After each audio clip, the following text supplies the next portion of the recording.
Hey everyone, welcome to Lizzie's Little Library and the Newberry Project. Today's book is called A Little House in the Big Woods by Ingalls Wilder. This book is not part of the Newberry series, but it is the first of 9 books that she wrote. 5 of them received Newberry honors, and they all present a fictionalized version of her childhood. This book was published in 1932, and for what it's worth, the Newberry books this year, the winner was Young Fu of the Upper Yangtze, and the honors were called Swift Rivers, The Railroad to Freedom, and Children of the Soil. So in this book, Laura is our main character. She lives in a little house in the big woods of Wisconsin with her parents and her sisters Mary and Carrie. The entire first chapter is about preserving meat for the winter. We don't know why the family lives so far away from anything else. We don't know the ages of the children, but we do know how to butcher a pig and everything that can be made from it. Then we get an entire chapter about mom's chores in the house. This is a fast read, but so far it's not very interesting. Chapter 3 is about how Pa makes bullets and loads his rifle. He then tells the girls a story about his childhood. Christmas brings an overnight visit from an aunt and uncle and their 3 children. The children play in the snow, and Laura receives a doll that she names Charlotte. Mom makes special pancakes and a big dinner before the cousins go home. Laura's 5th birthday arrives. So we finally realize her age halfway through the story. Mary made a new dress for Charlotte. Mom made 5 small cakes. Pa had whittled a little man from a stick to be a friend for Charlotte, and he later played funny songs on his fiddle. Winter is turning into spring, and Pa walks about 6 miles to the nearest town to trade the furs from all winter. He brings home a little candy and 3 patterns of fabric for new dresses. It gets to be spring. Dad visits Grandpa, then explains the process of tapping maple trees and how to make syrup and candy. Grandpa is going to be hosting a dance. We also learn Mom grew up in the East before she married Dad. I need more details about this. How did they meet? Why Wisconsin? Why was she willing to move with him? There's an entire backstory there that we need to know. The dance is a lot of fun.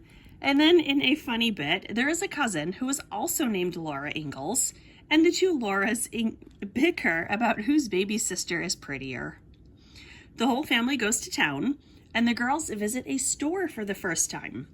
Laura is amazed by the selection of merchandise. Later, she collects beautiful pebbles along the lake, so many that her pocket tears. She reflects that this was the best day of her life. Summer arrives. One day, Pa comes home with honey from a tree he found in the woods. Summer transitions into harvest time, and Pa and Uncle Henry help each other collect the grains. Cousin Charlie, age 11, is sent to help, but he causes trouble at every turn, then screams for help, claiming he saw a snake. The men rush to him, but he was pranking them. He does this 3 more times.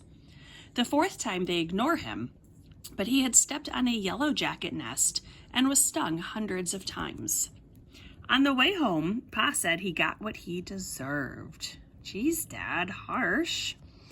Next, several men come with their thresher.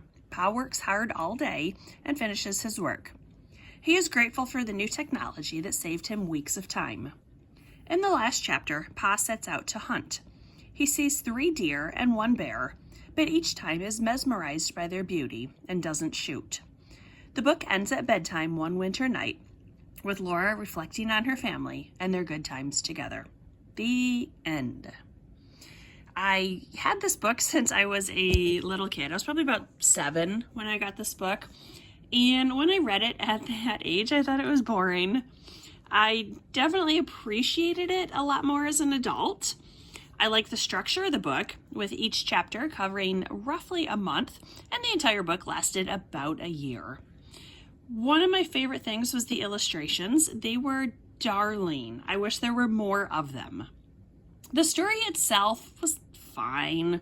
I don't know that I've been that desperate for a series of books set in this time and this location, but it was a gentle book, and I can see why the committee didn't choose it, but why they liked the other books in this series. They probably should have given this at least an honor. Having said that, though, I don't think kids would especially like this book.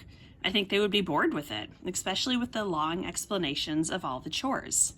I wish there was less about the chores and more about the relationship among the sisters. I can also see kids being turned off by the descriptions of hunting and preparing meat for the winter. There is also a scene where Laura is hit with a switch for being naughty. This is not very graphic at all. The next book in the series is called Farmer Boy, which is about the author's husband's childhood. It did not win a Newbery, so I'm skipping it.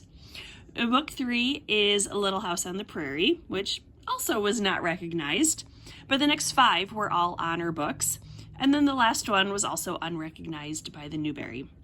It was published in its original draft format 14 years after the author's death. This one was A Little House in the Big Woods by Laura Ingalls Wilder. Thanks for watching. Bye.